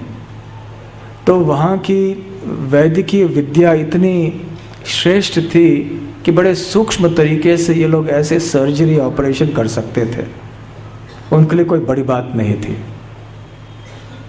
इसलिए गणेश जी के बारे में भी ऐसे कहा जाता है, उनका सर काट के फिर एक गज का सर उनके गर्दन पर रखा गया। तो ये सब ऐसी चीज़ें, वो विद्याएं उस समय उपलब्ध थीं। तो फिर उन्होंने कहा कि हम एक अश्व का सिर आपके गर्दन पर रखेंगे, उस अश्व के सर के द्वारा आप हमें ब्रह्म विद्या प्रदान करना। फिर इंद्रदेव आएंगे, आपके गर्दन को काट डालेंगे, और जब गर्दन काट के चले जाएंगे तो हम आपका जो मूल पहले वाला जो सर है उसको फिर से डाल देंगे, फिर से हम ऑपरेशन कर देंगे, आपके सर में डाल देंगे, तो कोई समस्या नहीं है। तो दधीचि ऋषि ने बात मान ली, क्योंकि उन्होंने वचन दिया हुआ था अश्विनी कुमारों को कि उनको वो ब्रह्म विद्या प्रदान करेंगे। तो हुआ ऐसे ही, और उसके बाद उनका सर कट, उनके अश्व शिर मंत्र, एक घोड़े के सर के द्वारा उन्होंने अश्विनी कुमारों को मंत्र दे दिए। फिर इंद्रदेव ने उनका सर काट डाला, फिर से उनका जो मूल सर था वो अश्विनी कुमारों ने रख दिया। तो ये सारी घटना यहीं पर हुई थी नैमिषारण्य में। तो खैर इतना सब होने के बाद देखिए, जब आवश्यकता पड़ती है तो इंद्रदेव फिर से उनके पास आते हैं कि हमारी मदद कीजिए। अब थोड़ी देर पहले उन्होंने क्या कहा था कि आप यदि अश्विनी कुमारों को ब्रह्म विद्या दोगे तो मैं गर्दन काट दूंगा। ऐसी भाषा बोलने के बाद जब आवश्यकता पड़ी तो उन्हीं के पास आए कि आपका शरीर हमें चाहिए, आपकी हड्डियां, आपकी अस्थियां हमें चाहिए एक शस्त्र बनाने के लिए, जिसके सहारे हम वृत्रासुर का वध कर सकते हैं। तो खैर उस समय अब भगवान आगे बोलने लगे, क्योंकि भगवान अश्विनी कुमारों की बात बता रहे थे देवताओं को। फिर कहने लगे कि दध्यंच या दधिच ऋषि का शरीर इसलिए इतना मजबूत है कि एक कवच है जो उनको सुरक्षित रख रहा है, और वो है नारायण कवच। और इस नारायण कवच का वर्णन थोड़े पहले इसी स्कंध में शुकदेव गोस्वामी कर चुके हैं।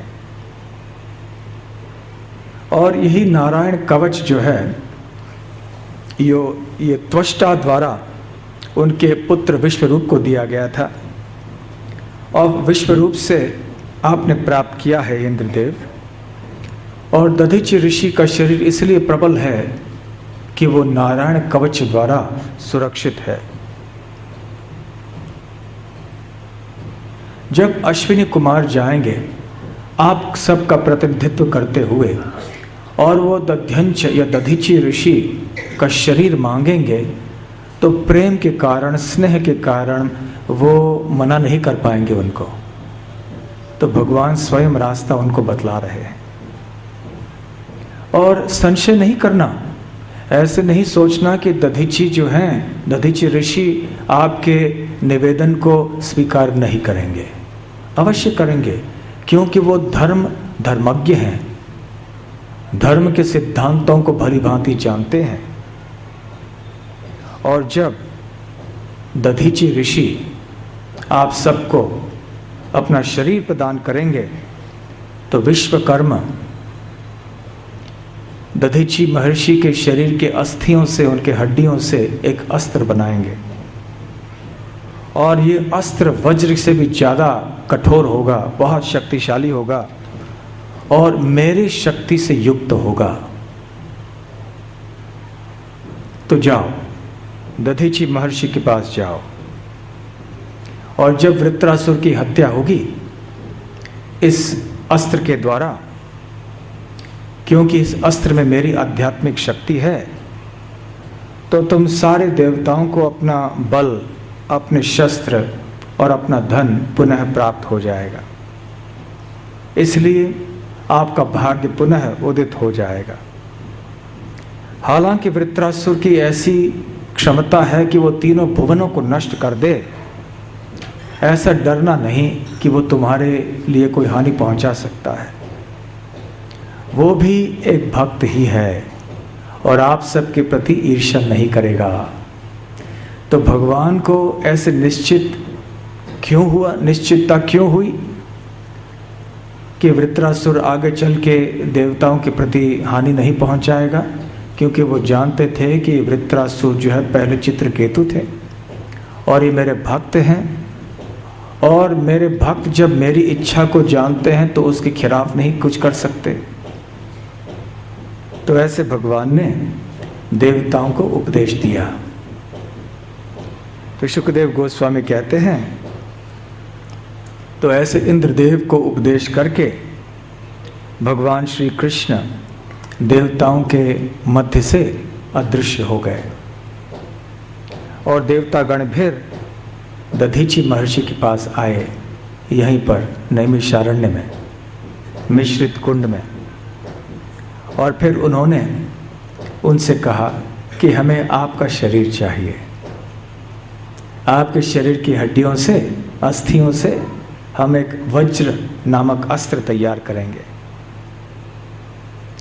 तो दधीची महर्षि ने बड़े ध्यान से उनका निवेदन सुना, फिर भी केवल थोड़े धार्मिक उपदेशों को, धार्मिक तत्वों को सुनने हेतु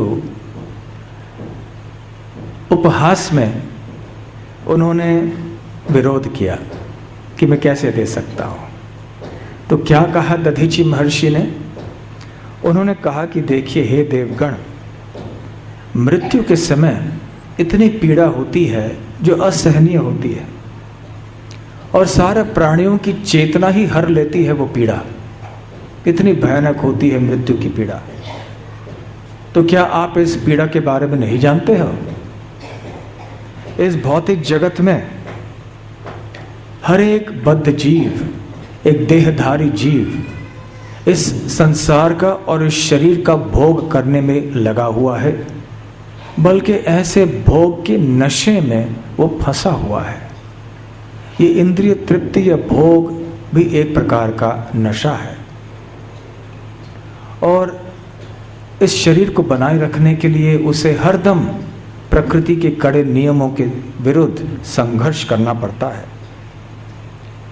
इसलिए अपने शरीर को बनाए रखने के लिए, इसकी रक्षा करने के लिए व्यक्ति कुछ भी करने के लिए तैयार होता है। तो कौन ऐसे तैयार होगा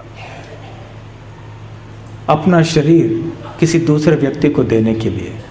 यदि स्वयं भगवान विष्णु भी मांगने आए तो मैं कैसे दे दूं इस शरीर को? ये दधीची महर्षि ऐसे ही उपहास कर रहे थे। फिर देवगण कहने लगे कि हे मुनिवर, आप जैसे महान पुण्यवान व्यक्ति जो होते हैं, आपके सारे कार्य प्रशंसनीय होते हैं। आप वैसे बहुत कृपालु हैं अज्ञानी जीवों के प्रति। तो आप जैसे जो पुण्यात्माएं हैं, अन्यों के कल्याण के लिए कौन से कार्य नहीं कर सकते हैं? ऐसे जो पुण्यात्माएं होते हैं, अन्यों के हित के लिए अपना सर्वस्व त्याग सकते हैं, यहाँ तक अपना शरीर भी त्याग सकते हैं।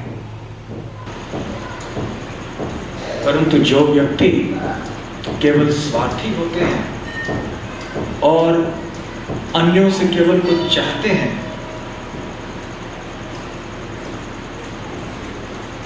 वो ज्यादा बुद्धिमान नहीं होते हैं। यदि भिक्षा मांगने वाला व्यक्ति दान देने वाले व्यक्ति की पीड़ा को समझता है तो वो कभी भिक्षा नहीं मांगता।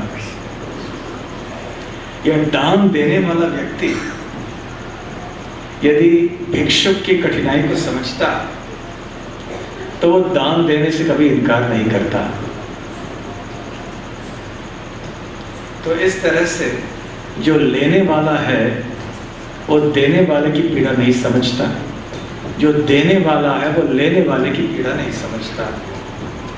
तो ऐसे जो दान देते हैं और जो दान लेते हैं, इनकी अवस्था क्या होती है, यहाँ पर देवतागण कह रहे हैं। श्रील प्रभुपाद जी तात्पर्य में कहते हैं कि जो ज्ञान में अग्रसर हैं, उनके लिए आवश्यक है कि वो कुछ भी त्यागने के लिए तैयार हों अन्यों की सेवा के लिए। यहाँ तक कि अपने प्राण भी त्यागने पड़े दूसरों की भलाई के लिए। तो ऐसे ज्ञानवान व्यक्ति को करने में हिचकिचाना नहीं चाहिए। और इसलिए प्रभुपाद जी यहाँ सुंदर बात बता रहे हैं।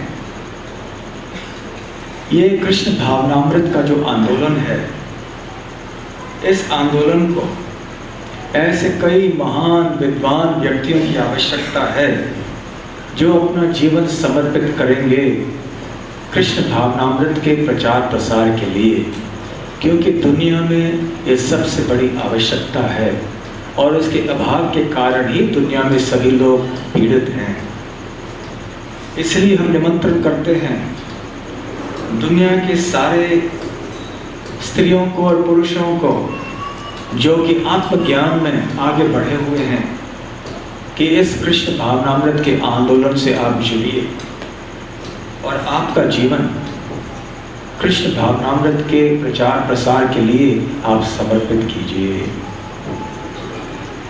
तो ये खुला निमंत्रण है, हम सबके लिए है।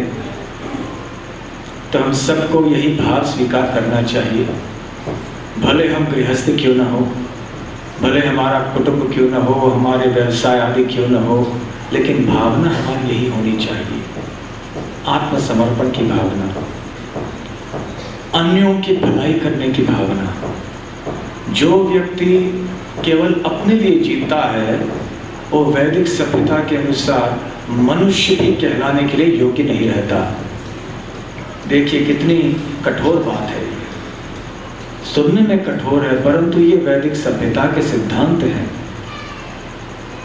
जो व्यक्ति स्वार्थी होता है, सोचता है जनस्य मोहोयम अहम ममेति, केवल मैं और मेरा, वो भयंकर मोह में रहता है और वो पशु तुल्य है।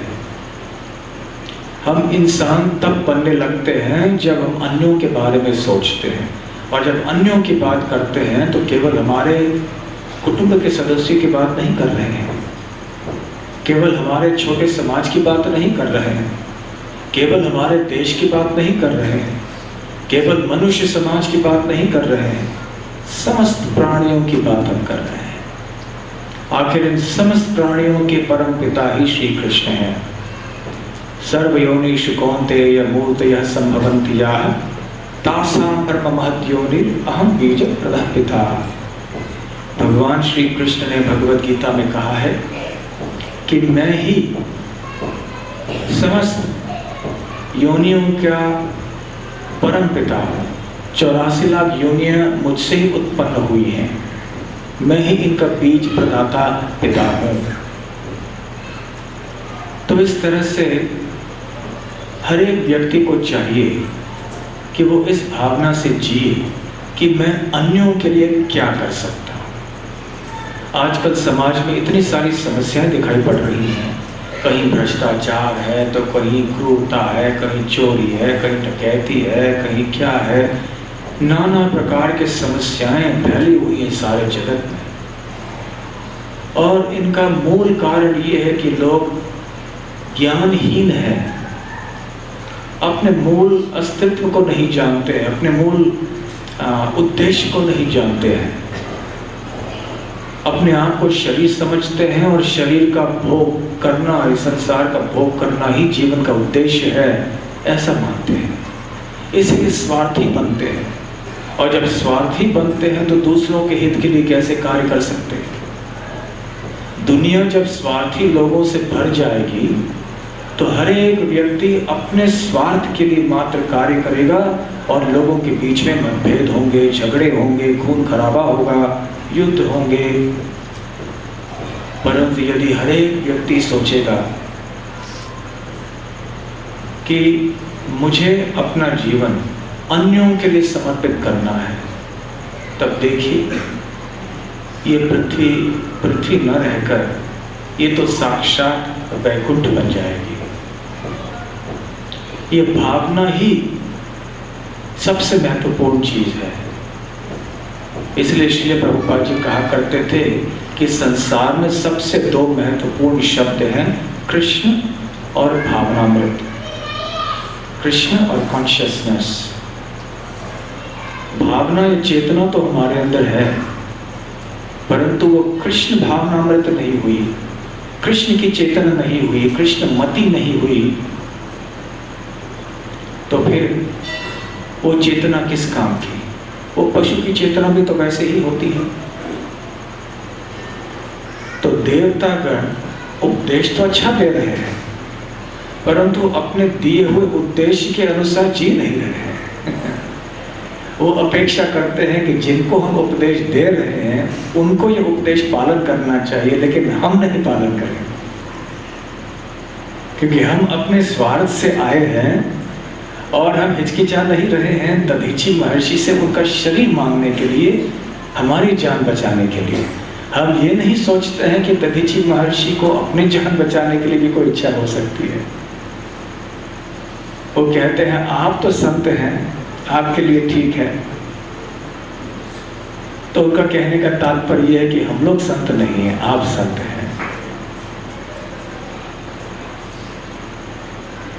एक बार हम रेलगाड़ी में जा रहे थे, तो हमारे पास में बैठने वाले लोग कोई उटपटांग चीजें कर रहे थे, हमसे कुछ कर रहे थे। तो सहन कब तक किया जा सकता है? आखिर हमने कह दिया कुछ कि भाई बंद करो, कुछ हमने कह दिया, 2 शब्द। तो कहने लगे भाई आप तो साधु हैं, आपको गुस्सा नहीं होना चाहिए। तो हमने कहा भाई हमको गुस्सा तो आ ही गया था। हमने गुस्सा नहीं लेने का ठेका नहीं लिया है भैया। तुम लोग साधु नहीं हो, इसलिए जो मन में आए जब चाहो जैसे चाहो कर सकते हो। और इसके लिए क्या आप लोगों के पास उत्तर है कि हम तो साधु नहीं हैं, तो इसका मतलब कुछ भी कर सकते हो। और जो साधु है उसको कष्ट पहुंचाओगे और वो कुछ एक शब्द भी कहेगा तो उससे विरोध करोगे, आप साधु, आप गुस्सा नहीं हो सकते। तो ये कैसी भावना है? तो मनुष्य वो है जो अन्यों को कभी कष्ट पहुंचाना नहीं चाहे। ये मूल मनुष्य के गुण होते हैं, चाहे वो किसी भी धर्म का क्यों न हो, किसी भी देश का, प्रांत का, कौम का क्यों न हो। यदि हमारे अंदर अन्यों के कष्ट को देखकर कष्ट नहीं होता है तो वास्तव में हम मनुष्य ही नहीं कहलाते हैं। और जब अन्यों के कष्ट को देखकर हमें कष्ट होता है तो उनके कष्ट का निवारण करने के लिए कोई रास्ता भी हमारे पास होना चाहिए। और श्री प्रभुपाद जी कहते हैं कि वो रास्ता है कृष्ण भावनामृत। परोपकारी कल्याण का यह पथ है, सर्वोच्च कल्याणकारी कार्य है ये कृष्ण भावनामृत। तो यहाँ देवतागण आगे कह रहे हैं कि कृपया आप पुण्यात्मा हैं, आप तो हिचकिचाएंगे नहीं आपका शरीर प्रदान करने के लिए। फिर दधीची महर्षि कहते हैं आपसे केवल धार्मिक तत्वों का श्रवण करने के लिए मैंने ऐसे उत्तर दिया था, मैं केवल सुनना चाहता था इन चीजों को। दूसरे शब्दों में दधीची महर्षि भी बड़े बुद्धिमान थे। वो देवताओं को उपदेश करना चाहते थे और देवताओं के मुख से ही उन्होंने उपदेश कहलवाया ताकि वो समझ लें। कभी कभी ऐसे होता है, ऐसे करना पड़ता है। कभी किसी व्यक्ति को उपदेश देने से वो सुनता नहीं है। जब हम उसे उपदेश करने के लिए कहेंगे तो वो उन्हीं बातों को कहेगा और एक न एक दिन वो सोचेगा मैं ये सारी बातें बोल रहा हूँ, कभी मुझे भी करने तो चाहिए। हम सीधे उन्हें उपदेश देंगे तो उन्हें शायद अच्छा नहीं लगेगा। तो बार बार किसी चीज को कहते रहने से हो सकता है व्यक्ति का चित्त बदल जाए। हम सबको कहा गया है कि हमें कृष्ण भावनामृत का प्रचार करना चाहिए अन्यों के ऊपर कृपा करने के लिए। परंतु महत्वपूर्ण बात यह है, हम जब कृष्ण भक्ति का प्रचार करते हैं, कृष्ण भावनामृत में 2 शब्द कहते हैं, तो सर्वप्रथम हम हमारे कल्याण के लिए बात कर रहे हैं। मूलतः हम अपने आप को प्रचार कर रहे हैं सर्वप्रथम, फिर अन्यों को। हम जब बातें कहते हैं तो फिर हम उसके बारे में सोचते हैं ना। हम जो बोलने वाले हैं तो सोचते हैं कि क्या बोलने जा रहे हैं, क्या बोल रहे हैं। तो सर्वप्रथम हम अपने आप को प्रचार कर रहे हैं। इसलिए हमें कुछ अच्छी तरह से सीखना हो, जानना हो, तो उसका ज्ञान जो है वो दूसरों को देना चाहिए। जब हम कुछ श्रवण करते हैं तो श्रवण करने के बाद केवल मन में ही नहीं रखना चाहिए, बल्कि वो मन में बात रहेगी नहीं, एक कान से अंदर आके दूसरे कान से निकल जाएगी। जो कानों के अंदर बातें जाती हैं, अगर उन्हें हमें मन के अंदर ही रखना है तो अपने मुख से बाहर पहले निकालना होगा। उनको जब हम दोहराएंगे तब जाके वो हमारे मन में बैठेंगे। श्रवणम कीर्तनम विष्णु स्मरणम। तो भगवान कृष्ण के बारे में हम श्रवण करेंगे और जब कीर्तन करेंगे तो फिर स्मरण होगा। तो प्रचार सर्वप्रथम हमारे लिए है।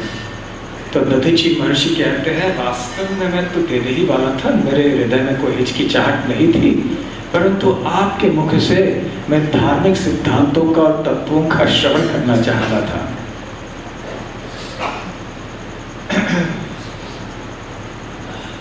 और हालांकि मेरा शरीर जो है मेरे लिए इतना प्रिय है, मैं जानता हूं कि एक न एक दिन मुझे इस शरीर को त्यागना तो पड़ेगा ही, इसलिए मैं तैयार हूं मेरे इस शरीर को त्यागने के लिए। हे देवगण, जिसके हृदय में मनुष्यों के पीड़ाओं के प्रति कोई करुणा की भावना नहीं है और जो इस नश्वर शरीर को ऊंचे धार्मिक सिद्धांतों के हित के लिए त्यागने के लिए तैयार नहीं होता, तो वो किस तरह का व्यक्ति है? उसकी तो दशा अच्छी नहीं होती है। ऐसे व्यक्ति के बारे में ये भर्त्सना की जाती है, उनकी निंदा की जाती है सभ्य समाज। श्रील प्रभुपाद जी बताते हैं यहाँ तात्पर्य में कि संन्यास लेना अर्थात ये सामाजिक आत्महत्या है। सामाजिक आत्महत्या अर्थात अब समाज में रहने योग्य नहीं रह गए, क्योंकि आपका जीवन अब अलग हो गया। परंतु कृष्ण भावनामृत में हम जानते हैं कि हर एक कृष्ण भक्त सन्यासी के बराबर है। क्यों?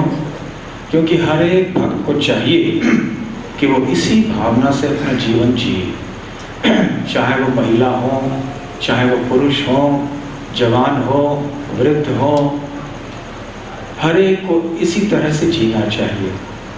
आखिर भगवान श्री कृष्ण ने जो सन्यासी की परिभाषा भगवद गीता के 6 स्कंद के पहले श्लोक में की है, वो भी तो महत्वपूर्ण है। अनाश्रितः कर्मफलम कार्यम कर्म करोति यः स सन्यासी च योगी च न निरग्निर न चाक्रियः। जो व्यक्ति अनाश्रित कर्म फलम, कर्म के फलों से अनासक्त होकर कार्य करता है, कार्यम कर्म करोति स यः, तो जो व्यक्ति निरासक्त भाव से ऐसे कर्म करता है, स सन्यासी स योगी च, वही सन्यासी है, वही योगी है। न निरग्नि न च अक्रियः, न वो ऐसा न वो व्यक्ति जो बिल्कुल यज्ञ नहीं करता, जो कोई क्रिया नहीं करता, वो सन्यासी योगी आदि नहीं हो सकता। दूसरे शब्दों में जो भगवान की सेवा के लिए, जन कल्याण के लिए अपना जीवन समर्पित करता है, चाहे वो बच्चा हो या बूढ़ा हो, चाहे वो गृहस्थ वानप्रस्थ सन्यासी या ब्रह्मचारी हो, तो वो सन्यासी कहलाता है। ये श्री कृष्ण की परिभाषा है। ये एक आंतरिक बात है। और बाह्य दृष्टि से देखा जाए तो वर्णाश्रम पद्धति भगवान ने बनाई है। कोई ब्रह्मचारी वर्ण में रहेंगे, आश्रम में रहेंगे, कोई गृहस्थ आश्रम में, कोई वानप्रस्थ आश्रम में, तो कोई संन्यास आश्रम में। बाह्य दृष्टि से लोगों के कर्तव्य अलग होते हैं, परंतु आंतरिक कर्तव्य और भावना सभी की एक जैसी होनी चाहिए। तो आगे दधीचि ऋषि कहते हैं, यदि अन्यों के दुख को देखकर हम दुखी हो जाते हैं, फिर हमारे धार्मिक सिद्धांतों की प्रशंसा ब्रह्मांड भर में की जाती है। और जो लोग धर्मज्ञ हैं हमारे धार्मिक सिद्धांतों को मानेंगे और हमारी प्रशंसा करेंगे। दूसरे शब्दों में, यदि कोई व्यक्ति दूसरों के कष्ट से प्रभावित नहीं होता है और उनके हित के लिए कुछ करना नहीं चाहता है, तो ऐसे व्यक्ति की प्रशंसा सभ्य समाज का कोई व्यक्ति नहीं करेगा। अब कहने की बात यह भी है कि यदि हम अन्यों का भला करना चाहते हैं तो सबसे पहले अपना भला होना चाहिए। इसमें स्वार्थ नहीं है।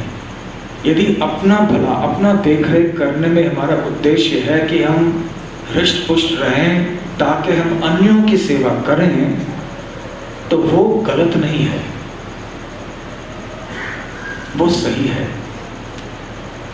हम अपने आप की रक्षा करेंगे तो जो लोग हम पर निर्भर हैं उनकी रक्षा भी हम अच्छी तरह से कर पाएंगे। हम अपने शरीर, मन और आत्मा की सेवा अच्छी तरह से करेंगे, जितना आवश्यक है उतना ही, अधिक नहीं, कम नहीं, तो हम अन्यों की सेवा अच्छी तरह से कर पाएंगे। यदि हमने अपने आप को ठीक ठाक नहीं रखा, भौतिक दृष्टि से और आध्यात्मिक दृष्टि से, दोनों से, तो हम अन्यों की सेवा कैसे कर पाएंगे? तो स्वार्थ क्या है और क्या नहीं है, इसमें भेद समझना, ये विवेक भी बहुत आवश्यक है। श्रील प्रभुपाद जी यहाँ तात्पर्य में पशु हत्या की कड़ी निंदा करते हैं और कहते हैं कि यदि हम अन्यों की पीड़ा को सहन नहीं कर सकते, इसका मतलब ये नहीं है कि हमें केवल मनुष्यों की पीड़ा सहन नहीं करनी चाहिए, जानवरों की पीड़ा भी सहन नहीं करनी चाहिए। इसलिए पशु हत्या, मांसाहार इत्यादि इतना भयंकर पाप है, सभ्य समाज के सिद्धांतों से बिल्कुल विरुद्ध है ये। और यहाँ पर प्रभुपाद जी आधुनिक ईसाई लोगों का खंडन करते हैं, जो यीशु क्राइस्ट के, जीसस क्राइस्ट के पहला सिद्धांत है, Thou shalt not kill, कि आप किसी की हत्या नहीं करोगे। और इस बात को वो गलत अर्थ देकर ये कहते हैं कि आप किसी का खून नहीं करोगे, क्योंकि खून शब्द जो है केवल इंसान के लिए होता है। जब हत्या शब्द का प्रयोग होता है तो वो सारे प्राणियों के लिए होता है। तो एक शब्द को बदलने से देखिए इसका सारा मतलब बदल जाता है। तो thou shalt not kill का उन्होंने thou shalt not murder कह दिया कि मर्डर शब्द जो है वो केवल इंसानों के लिए होता है। आप किसी की हत्या नहीं करोगे, नहीं आप किसी का खून नहीं करोगे। तो प्रभुपाद जी कहते हैं ये किस तरह की करुणा है। तो दधीचि ऋषि ऐसे ही कह रहे हैं कि हमें करुणा सबके लिए होनी चाहिए, अपने आप के लिए भी होनी चाहिए। और सबसे ऊंची करुणा है कि हम कृष्ण भावना में सबको प्रदान करें। फिर आगे वो कहते हैं दधीचि महर्षि, अहो दैन्यम अहो कष्टम पारक्यै क्षणभंगुरैः यत्नोपकुर्यात् अस्वार्थै मर्त्यः स्वज्ञाति विग्रहैः। ये जो शरीर है, अहो दैन्यम अहो कष्टम, ये तो केवल कष्ट और दुख से भरा हुआ होगा। पारक्यै क्षणभंगुरैः, क्षणभंगुर अर्थात किसी भी क्षण इसका विनाश हो सकता है। पारक्य ही मतलब ये केवल जानवरों द्वारा खाए जाने के लिए योग्य है। क्या है इस शरीर में? जब इस शरीर का नाश होगा, जब मृत्यु हो जाएगी, तो शरीर को हम जला डालते हैं, दफना डालते हैं। क्या कीमत है उस शरीर की उस समय? कौन से मूल्यवान पदार्थ इस शरीर में पड़े हैं कि हम उनको बहुत सुरक्षित अच्छी तरह से रखें? जल्दी से जल्दी शरीर को हम नष्ट कर देते हैं। पारक्य ही कहते हैं नोपकुर्यात्, उपकुर्यात् अस्वार्थै मर्त्यः स्वज्ञाति विग्रहैः। उपकुर्यात्, यदि हमने अन्यों के लिए कल्याण हेतु अपना जीवन और अपना शरीर, मन, बुद्धि इत्यादि समर्पित नहीं किया, तो हमारा ये भौतिक देह हमारे लिए केवल कष्ट और दुख का कारण बन जाएगा।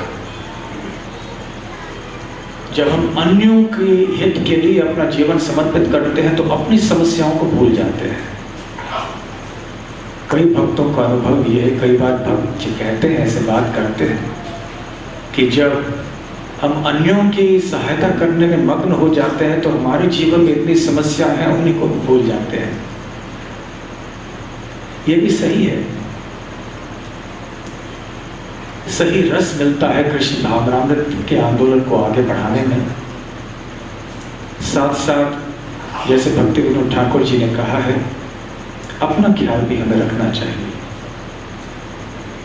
हमें देखना चाहिए कि हमारे माला ठीक से हो रहे हैं, जप ठीक से हो रहा है, कि हम ठीक से कृष्ण कथा का श्रवण कर रहे हैं, हम भी समय समय पर श्री प्रभुपाद जी के ग्रंथों का अध्ययन कर रहे हैं, भक्तों के संग में आकर हम कीर्तन कर रहे हैं, नहीं तो घर के अंदर घर में बैठ के हम कीर्तन कर रहे हैं परिवार के सदस्यों के साथ। हमारे घर में छोटा सा मंदिर है जिसमें हम भोग चढ़ा के प्रसाद ही स्वीकार करते हैं। मंदिर में जहाँ पास में जहाँ भक्तों का संग हो वहाँ अधिक से अधिक जाने का प्रयास करते हैं श्रवण कीर्तन सेवा करने के लिए। तो इस तरह हम अपना ख्याल रख सकते हैं, आत्मा का ख्याल रख सकते हैं। साथ साथ यदि हम सही तरह से प्रसाद लें, सही तरह से विश्राम करें, अपने शरीर का भी ख्याल रखें, तो हमारा स्वास्थ्य भी ठीक रहेगा। अन्यों की सेवा करने के लिए, कृष्ण भावनामृत के आंदोलन को आगे बढ़ाने में सहायता करने के लिए। तो ऐसे एक महत्वपूर्ण श्लोक श्री प्रभुपाद जी तात्पर्य में कहते हैं, जो दशम स्कंद से है। एतावत् जन्म साफल्यम देहिनाम इह देहिषु प्राणैर अर्थे धिया वाचा श्रेय आचरणं सदा। एतावत् जन्म साफल्यम, तब हमारा जीवन सफल होता है, हर एक व्यक्ति का जीवन सफल होता है। देहिनाम इह देहिषु, जो देहधारी पुरुष होते हैं उनका जीवन तब सफल होता है जबकि श्रेय आचरणम सदा, अन्यों के कल्याण के लिए, श्रेय के लिए उनका आचरण नहीं होता। और ऐसे कल्याणकारी कार्य में उनको चाहिए कि वो अपने आप को समर्पित कर दें। कैसे समर्पित करें? प्राणे, अपने प्राण समर्पित करें।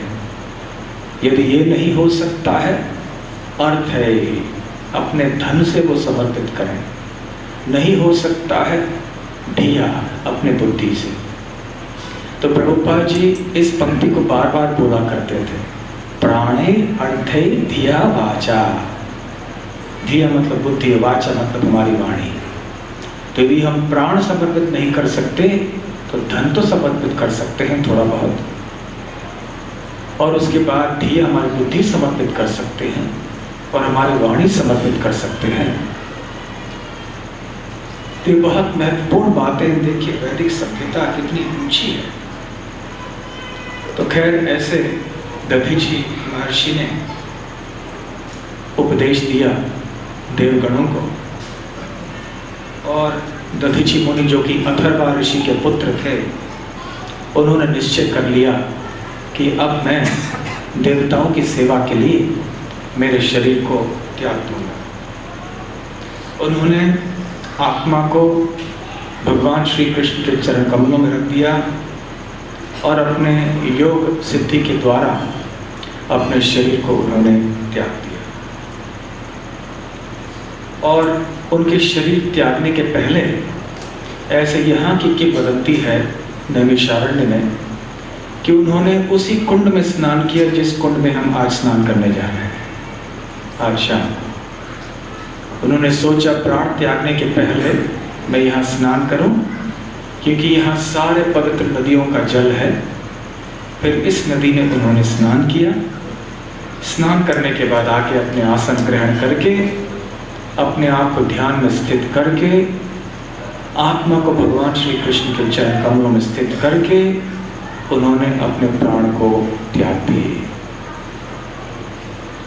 और फिर देवताओं ने विश्वकर्मा को बुलाया। दधीची महर्षि के ऋषि के शरीर के अस्थियों के द्वारा उन्होंने वज्र नामक अस्त्र बनवाया और इंद्रदेव ने वो अस्त्र धारण कर लिया अपने शरीर में, बहुत मजबूत ढंग से पकड़ के वो युद्ध में चल पड़े। एक नया हौसला आ गया, एक नया साहस आ गया सारे देवगणों में और सारे चल पड़े। और इंद्रदेव इस तरह से युद्ध कर रहे थे कि सभी को आश्चर्य हुआ देखकर। और फिर वृत्रासुर का सामना करना पड़ा। असुर गणों के जितने भी बड़े बड़े सेनापति थे वो सब भागने लगे इंद्रदेव की शूरवीरता को देखकर। और वृत्रासुर जो असुरों के पक्ष में युद्ध कर रहे थे, उन्होंने धिक्कारा उन असुरों के सेनापतियों को कि इस तरह से युद्ध भूमि को छोड़कर भाग जाना आप सब वीरों के लिए उचित नहीं है। वैसे भी मृत्यु आने ही वाली है, आज नहीं तो कल। परंतु उन्होंने एक नहीं मानी, वो तो भाग के चले गए। आखिर अकेले वृत्रासुर इंद्रदेव का सामना करने लग गए। और वृत्रासुर को पता था कि भगवान विष्णु की इच्छा थी कि इंद्र के हाथों उनकी मृत्यु हो जाए। इसलिए उन्होंने कह दिया, मुझे तो पता है कि मैं तो हार चुका हूं, क्योंकि मेरे अस्त्र भी नहीं रहे, मेरे सेनापति सेना भी नहीं रही, फिर भी मुझे मेरा कर्तव्य करना है, आप अपना कर्तव्य करो। वैसे जब इंद्रदेव के हाथों से वो वज्र अस्त्र गिर पड़ा, इंद्रदेव बस वहीं पे खड़े रह गए, कुछ कर नहीं पाए। उस समय वृत्रासुर ने आक्रमण नहीं किया, रुक गए वो भी। इंद्रदेव डरो नहीं, उठाओ अस्त्र और युद्ध करो और भगवान पर निर्भर रहो। असुर नाम तो उनका था, लेकिन वो प्रचार कर रहे थे देवगण को। देखिए भूमिकाएं उल्टी हो गई। वैसे देवता को चाहिए कि वो असुर को प्रचार करे, परंतु यहाँ असुर योनि में होकर वृत्रासुर प्रचार कर रहे थे इंद्रदेव को कि भगवान के ऊपर भरोसा करो, भगवान जो चाहते हैं वो होगा, भगवान की इच्छा है कि तुम्हारे हाथों से मेरी मृत्यु होगी, तो संशय क्यों कर रहे हो, डर क्यों रहे हो, उठाओ अस्त्र और युद्ध करो। और दोनों हाथों को काट दिए वृत्रासुर के इंद्रदेव ने अपने वज्र से, और अपने मुख को बड़ा कर दिया वृत्रासुर ने, और इंद्रदेव को वज्र सहित निगल लिया। और सारे देवगण में, देव समाज में हाहाकार मच गया, क्या हुआ क्या हुआ। परंतु उनके पेट के अंदर से उस वज्र का प्रयोग करके पेट को अंदर से काट के वो बाहर निकले, और फिर उस वज्र से वृत्रासुर की गर्दन काटने के लिए उन्होंने प्रारंभ किया। और बड़े तेज गति से वो वज्र घूम रहा था उनके गर्दन के इर्द गिर्द, गोल गोल गोल घूम रहा था। और सुखदेव गोस्वामी कहते हैं कि वो लेटे रहे वहां पर, वो वज्र को उनकी गर्दन काटने के लिए 1 साल लग गया। वो वज्र घूमता रहा घूमता रहा घूमता, काटते काटते काटते काटते काटते 1 साल लग गया। इस तरह से इंद्रदेव और अन्य देवताओं को पुनः अपने स्वर्गलोक के ऐश्वर्य आदि प्राप्त हो गए। वृत्रासुर का वध हुआ। परंतु विश्वनाथ चक्रवर्ती ठाकुर और अन्य आचार्य बताते हैं कि देखिए वृत्रासुर तो भगवान के धाम चले गए और इंद्रदेव यहाँ रह गए। तो वास्तविक विजय किनकी हुई? वृत्रासुर की हुई, क्योंकि वृत्रासुर को तो भगवान के धाम जाना था। इसलिए तो भगवान ने ऐसी सारी योजना बनाई थी कि चित्रकेतु महाराज को ऐसे शाप दिया जाए, और उसके बाद में ये सारी घटनाएं हुई। दधीची महर्षि को भी उन्होंने एक निमित्त बनाया, केवल चित्रकेतु महाराज को वापस घर बुलाने के लिए, अपने स्वधाम बुलाने के लिए। और इंद्रदेव यहीं पर रह गए देवलोक में, भौतिक संसार में रमण करने के लिए। तो हार क्या है और जीत क्या है, ये समझने के लिए भी आध्यात्मिक दृष्टि चाहिए। भौतिक दृष्टि से देखें तो हम गलत निष्कर्ष पर पहुंच सकते हैं। तो ये सत्य के अंत में और त्रेता की शुरुआत में वृत्रासुर और इंद्र के बीच में ये युद्ध हुआ। और वैसे युद्ध यहाँ पर नहीं हुआ, युद्ध नर्मदा नदी के तट पर हुआ। और प्रभुपाद जी तात्पर्य में कहते हैं कि यहाँ जो नर्मदा नदी है भारतवर्ष में, वो नर्मदा नहीं, वो स्वर्गलोक की नर्मदा है। गंगा, यमुना, नर्मदा, कावेरी और कृष्णा, ये 5 पवित्र नदियां हैं जो यहाँ पाई जाती हैं, जो वास्तव में स्वर्गलोक से आई हैं। और जैसे वो यहाँ है वो स्वर्गलोक में भी है। तो उस नर्मदा नदी की बात यहाँ पर हो रही है। और श्री प्रभुपाद जी गणना करते हैं, थोड़ा गणित आदि के सहारे गणना करके कहते हैं कि ये जो युद्ध हुआ ये 12 करोड़ साल पहले हुआ। क्योंकि कलयुग के कितने साल बीत गए? 5000 वर्ष। इसके पहले द्वापर युग बीत गया, उसके पहले त्रेता युग बीत गया। तो ये 12 करोड़ साल लगभग बीत चुके। और इसके पहले देवगणों देवताओं ने दधीची महर्षि से यहाँ उनकी शरीर दान में मांगा था।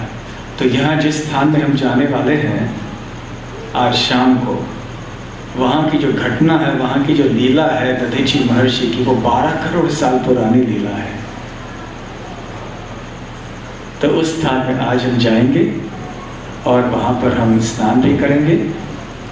तो इस कथा का स्मरण करके हम दधीची महर्षि के चरण कमलों में प्रार्थना करें कि वही एक जो सेवा भाव है, अन्यों की भलाई के लिए समर्पित अपने आप को करने की जो भावना है, वो कम से कम थोड़ी मात्रा में तो हमारे हृदय में आ जाए। और भगवान से प्रार्थना करें कि ये जो अन्यों की भलाई करने की जो वृत्ति है, ये कृष्ण भावनामृत में रहे, केवल शारीरिक स्तर पे और मानसिक स्तर पे नहीं, ताकि कृष्ण भावनामृत आंदोलन में हम सब शामिल होकर छोटे या बड़े यंत्र बने, इस महाऔषधि हरिनाम संकीर्तन और कृष्ण कथा को विश्व भर में फैला के, जहाँ पे दावा नल चल रहा है सबके हृदय में, उस दावानल को सबके हृदय में शांत करने के लिए, सबको अपने जीवन का उद्देश्य प्रदान करने के लिए और उनको भगवान के धाम में ले जाने के लिए। श्री नैमिषारण्य धाम की जय, श्री दधीची महर्षि की जय। गौर प्रेमानंदे हरे कृष्ण।